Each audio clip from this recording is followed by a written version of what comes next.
Assalamualaikum warahmatullahi wabarakatuh. Halo anak-anaknya Ibu banggakan, apa kabar hari ini? Semoga kalian selalu sehat dan selalu semangat ya dalam belajar PJJ ini. Oke, pada minggu lalu kita sudah mempelajari teks proposal dan kita hari ini akan melanjutkan materi yaitu karya ilmiah. Nah, sesuai dengan KD 3.7 dan 4.7 yaitu menganalisis sistematika dan kebahasaan karya ilmiah. Yang kedua, lalu mengonstruksi sebuah karya ilmiah dengan memperhatikan isi, sistematika, dan kebahasaan. Nah, pada hari ini kita akan mempelajari menganalisis sistematika karya ilmiah. Oke, sebelum kita menganalisis sistematika karya ilmiah, alangkah baiknya kita mengenal terlebih dahulu apa itu karya ilmiah. Nah, pasti kalian pernah membuat sebuah makalah, bukan? Nah, makalah merupakan salah satu jenis karya ilmiah loh. Oke. Menurut Brotowijoyo, karya ilmiah adalah karangan ilmu pengetahuan yang menyajikan fakta dan ditulis menurut metodologi penulisan yang baik dan benar. Lalu menurut Dr. Handes Toto Juroto dan Dr. Bambang Supriyadi, karya ilmiah merupakan serangkaian kegiatan penulisan berdasarkan hasil penelitian yang sistematis berdasarkan metode untuk mendapatkan jawaban secara logis terhadap permasalahan yang muncul. Nah, dari dua pendapat ini dapat kita simpulkan bahwa karya ilmiah adalah sebuah karangan atau tulisan yang disusun secara sistematis berdasarkan pola penalaran ilmiah atau ilmu pengetahuan tertentu. Misalnya, pengetahuan budaya, agama, bisnis, ekonomi, dan lain sebagainya. Lalu, sifat karya ilmiah. Lalu, sifat karya ilmiah. Karya ilmiah mempunyai 4 sifat, yaitu logis, objektif, sistematis, dan jelas. Logis maksudnya, ilmu pengetahuan itu dapat dibuktikan secara empiris atau dapat diterima oleh akal dan pikiran. Lalu objektif, sesuai dengan fakta atau dapat dijelaskan dengan keadaan sebenarnya, tidak dipengaruhi oleh subjektivitas pribadi. Jadi, sebuah karya ilmiah harus ditulis secara fakta, bukan secara asumsi kita sendiri. Lalu sistematis, artinya disajikan dengan teratur sesuai dengan aturan penulisan. Jadi dimulai dari pendahuluan, pembahasan, dan terakhir penutup. Lalu yang keempat, jelas. Bahasanya lugas, efektif, dan tidak menimbulkan penafsiran ganda. Maksudnya, tidak menggunakan kata konotatif atau memiliki dua arti atau penafsiran ganda. Lalu pokok karya ilmiah, yaitu memuat informasi, tujuan, dan esensi. Nah, karya ilmiah itu memuat sebuah penjelasan tentang objek yang akan diteliti. Informasi merupakan pernyataan atau sifatnya memberitahu, memaparkan, ataupun menjelaskan. Lalu yang kedua, tujuan. Tujuan merupakan suatu hal berupa ide, gagasan yang ingin dicapai atau terlaksana. Jadi, sebuah karya ilmiah dibuat harus memiliki tujuan. Tujuan apa yang ingin kita dapatkan dari karya ilmiah tersebut. Lalu esensi. Esensi adalah sebuah pokok permasalahan yang terdapat pada karya ilmiah. Nah, dari permasalahan yang kita dapatkan, dapat kita angkat menjadi pokok permasalahan dan dijadikan sebuah karya ilmiah. Yang kedua, bentuk penyajian karya ilmiah.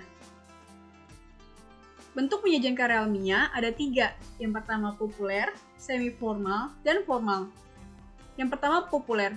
Mengapa disebut sebuah karya ilmiah populer? Ada yang tahu gak? Nah, mungkin kalian pernah membaca sebuah artikel di majalah ataupun koran ya. Nah, itu adalah termasuk karya ilmiah populer. Karena disajikannya dengan menggunakan bahasa yang mudah dipahami masyarakat dan disebarkan secara luas, yaitu di media massa. Kedua, semi-formal. Contohnya seperti laporan, artikel, ataupun makalah. Yang ketiga, formal. Contohnya seperti skripsi, tesis, ataupun disertasi. Skripsi ditujukan pada strata 1 dan tesis pada strata 2, lalu disertasi ditujukan pada strata 3 yaitu S3. Lalu selanjutnya, sistematika karya ilmiah.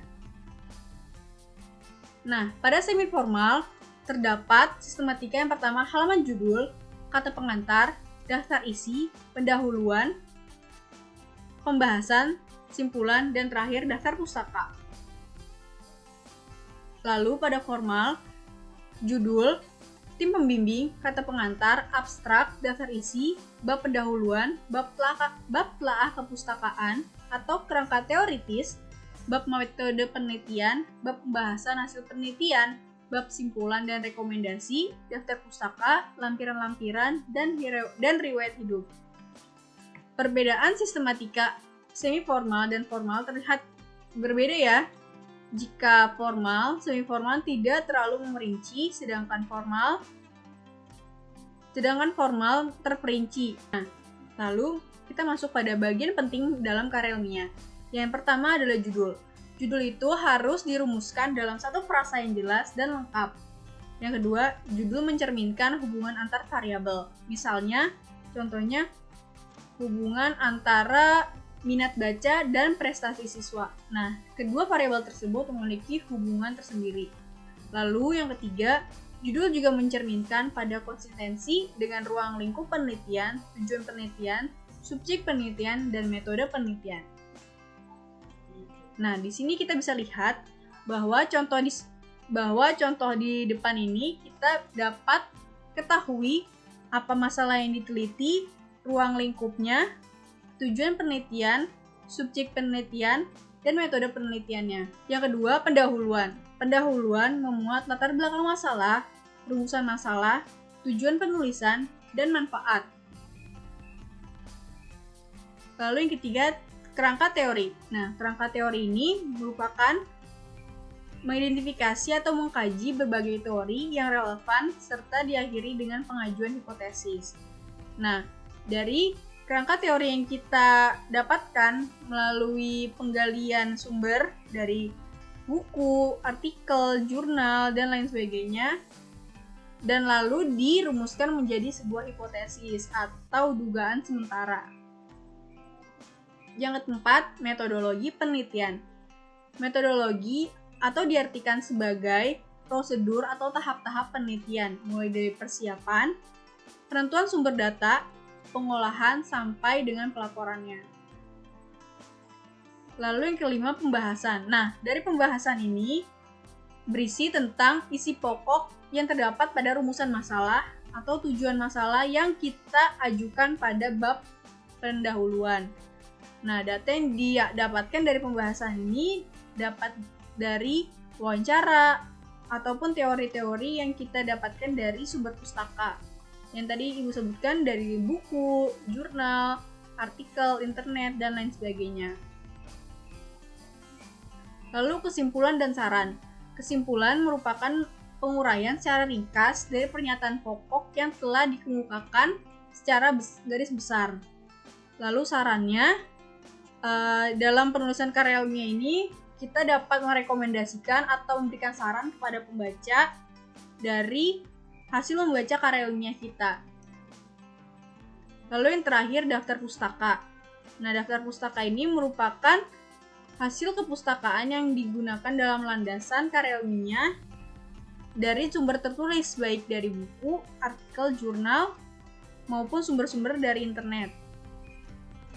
Nah, penulisan daftar pustaka.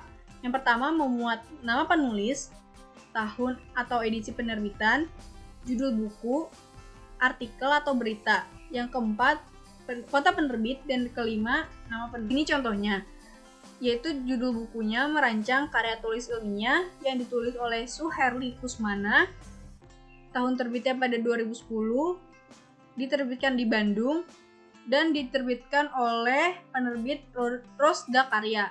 Nah, cara penulisannya dalam karya ilmiah yaitu pada nama penulis di balik. Misalnya Suherli Kusmana jadi menjadi Kusmana.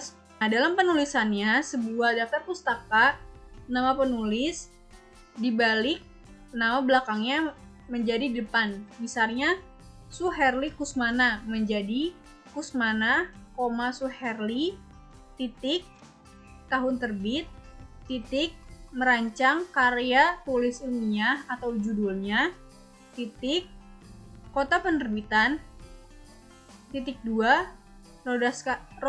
Rosda Karya, dan terakhir diakhiri dengan titik. Nah, pada judul buku dibuat miring untuk membedakan judul pada buku tersebut. Nah, itu dia penjelasan mengenai sistematika karya ilmiah. Tugas untuk minggu depan yaitu kalian secara berkelompok menganalisis sistematika dan informasi penting pada makalah yang Ibu berikan, yaitu berjudul Rendahnya Minat Baca pada Siswa. Nah, nanti Ibu akan jelaskan kembali tugas yang akan dikumpulkan pada Google Classroom ya. Sekian pembelajaran kita hari ini. Semoga kita dapat mengambil manfaat dari pembelajaran hari ini. Semoga kalian sehat selalu dan selalu semangat ya dalam belajar. Kita cukupkan pembelajaran hari ini dengan baca hamdalah. Alhamdulillah. Oke, sekian dari Ibu. Wassalamualaikum warahmatullahi wabarakatuh. Selamat pagi semuanya.